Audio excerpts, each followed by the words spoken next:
A hell of a rally, and companies have taken advantage of it to reposition themselves, and but are you surprised that it hasn't really had as much of the desired effect in the real economy? I mean, part of the aim of QE, right, was to stimulate asset prices, create a wealth effect, which would then go down to the middle income categories. Monetary easing alone can never revive the economy. We are at the cusp of another 2007, 2008.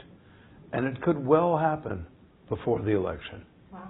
We are at the cusp of it because what's happened is that credit, secondary credit in America and in the world has completely dried up.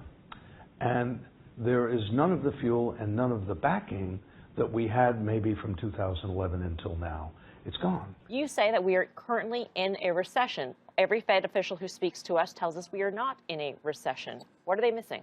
I think it's pretty straightforward. The average American has not had an increase in pay in 15 years, but things have cost more in the marketplaces. He has been in a recession for 15 years. Nothing's changed for him. Up at the top, we're not in a recession, but 80% of the Americans have been in a recession for at least 15 years. It's a recession that seems like nobody realizes we are in one, and certainly nobody realizes we've been in one for 15 years. Who is your nobody? I think the broader investing public.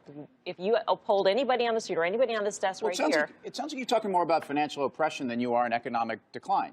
I mean, I get the fact that a lot of people aren't doing as well because structurally society isn't rewarding them maybe the way they should. I'm not going to get into that. That's a social issue. I'm talking about money and economics. People can buy less for what they have now than they could 15 years ago. In their lives, that's a recession. Okay. So how about the broader economy, though? How about the labor market that continues to tighten in the United States and in Japan and in Europe? And everyone's going to tell me that's a backward leading indicator. But right now, I see a job market that tells me that the service sector is more than making up for manufacturing and commodity. And you are, of course, aware that we have fewer people as a percentage of the population employed today than we did in 2007. Yes. Okay. Well, what's that about a job market? Is the labor market worse? Yes, it is. And then if you take into account the people who are working in McDonald's who used to run a computer for somebody else, it's even worse than that. Let's move on to the presidential elections. I'm curious, we're asking everybody essentially who you think the best candidate for the economy would be. Bernie Sanders. Without a doubt. Why is that? No question. Policies? Bernie is the only person out there who I think is talking at all about both fiscal stimulation and banking rules that will get the banks to begin to generate lending again as opposed to speculation. Back to the purpose that they were founded for, which is to gather capital and to lend it out in a cautious and conservative way, but to lend capital out. Mm-hmm. And Clinton, along with Larry Summers, Mr. Clinton, along with Larry Summers and Bob Rubin, basically changed that system radically. And they said to the banks, we would like you to get into the speculation business. You have all this money from the public. Mm-hmm. It's free. So why don't you speculate with their money, and we're going to let you now go into the investment banking and speculation business. Well, 2007-8 came along, and you see the results of that. I think that Bernie will break that, and if he breaks that, that will be a good thing for the economy. You see a government which believes that you should transfer money from the poor and the middle classes to the rich, and that the rich will spend the money and get the economy going again. Actually, that's not what happens. What happens is that the rich invest the money, often in things that are not necessarily productive for the rest of society, such as stock markets and bond markets. They're somewhat productive, but not particularly. And the rest of society doesn't benefit. At the same time, from the days of Reagan forward, we've had a pretty massive, I like to call it really something other than corruption, but we've had a pretty massive accepted corruption system. Our political system has gone to, I guess I could call it bribery, but it's legal bribery, where politicians receive great amounts of money, both for their campaigns and great amounts of pleasure from lobbyists in return for certain favors. And this time around, we have one candidate who is probably the queen of receiving money. It goes back as far as her days in Arkansas before Bill became president. And that one she almost got in real trouble for. It goes through her medical plan her health plan that she was planning with Senator Rosentowski, who was then arrested and put in jail for bribery. Mm-hmm. And there's a long, consistent situation where every major industry in America has paid this lady. I include the pharmaceutical, the insurance, Wall Street, the military companies. All of these have been behind Hillary, and she supports all of these. And it makes it very, very difficult to reverse the income preferences that have been given to the richer people in America. Mm-hmm. And I doubt very much she wants to. She's been paid not to. Bernie has every intention of stopping the crime that goes on in the banks. And I believe that this is a man who is sincere, who is not particularly there for the money he might make later, mm-hmm. who is not there because he has to have power. I think he's there for the good of the nation. And I do not believe the other two are. Bernie will accomplish things in these areas.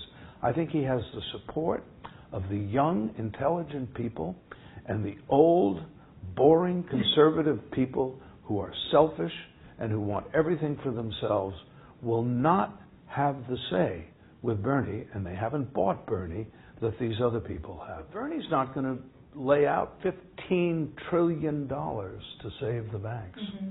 when the people got fewer than 500 million. Mm-hmm. Okay? Who saved the people? Bernie's going to probably, if the economy doesn't get going, he will figure out a way to give $1 trillion or $2, not give, but to get $1 trillion or $2 going in the economy again, rebuilding the economy, but not for the purpose of making the banks profitable. Do you know that the Federal Reserve gives approximately $20 billion a year gratuitously to the handful of banks that are members of the Federal Reserve, and there is no function that they fill as members of the Federal Reserve that they wouldn't fill as non-members of the Federal Reserve. So these things need to end, and I think that obviously Wall Street is not interested in these things ending because they get the money. And Bernie won't give them the money. And I believe that all of the issues that Bernie has approached, and I don't say that he really understands every one of them completely. Mm-hmm. I think he has the right idea, and he'll get the right people behind him. Mm-hmm. But all of the issues that Bernie talks about will lead us back to a productive economy for the middle classes down to the poor. Mm-hmm. And all of the issues that Hillary Clinton and Donald Trump approach will bring us back to the Clinton-Reagan era or the Obama era. He has accomplished none of this himself. Mm-hmm. And also he has been a warrior, a hidden warrior. Do you know that this country never tortured people before W? Yeah. It really didn't. Crazy. And now we have Donald Trump talking about torture being just fine. And I don't hear Hillary talking about it not being fine. And I still see Guantanamo open, so Obama didn't do very much. He talked about it, but he didn't do very much. But Bernie also probably will not spend his life being a failed warrior.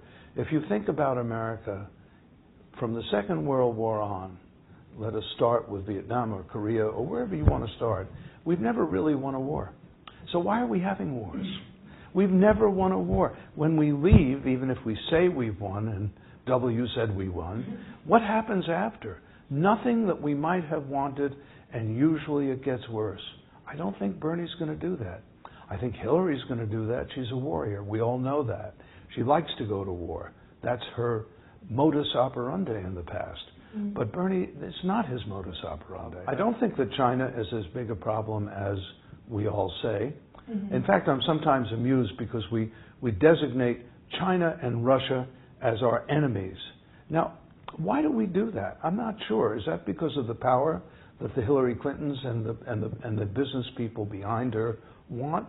Is China really our enemy, or are we making them our enemy? I think these things are a myth, and they're a myth in order to keep this whole machine going that these folks are paid to keep going. I think it will be the youth of America, and maybe the youth of the world, that enables us to survive.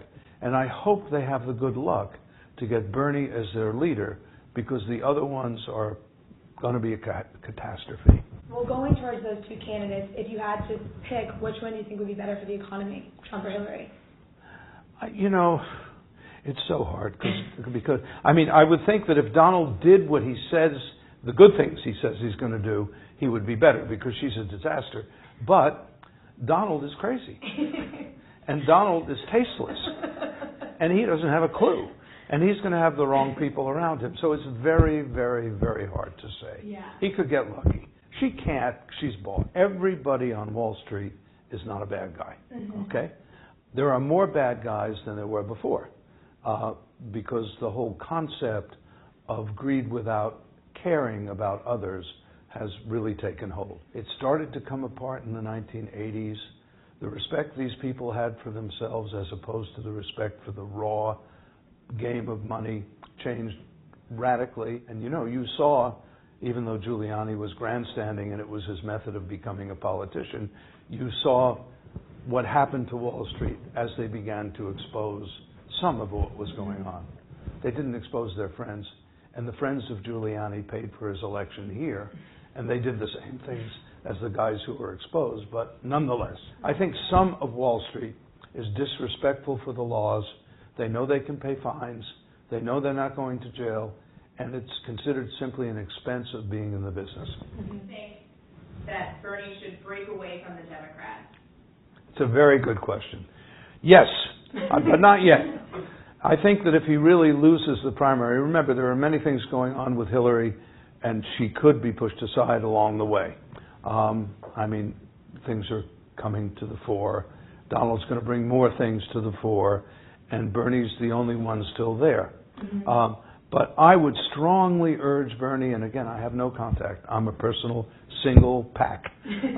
But I would strongly urge Bernie to run as an independent, because I think when these two people start ripping at each other, and when the world understands and the country understands who and what they are, he could win as an independent.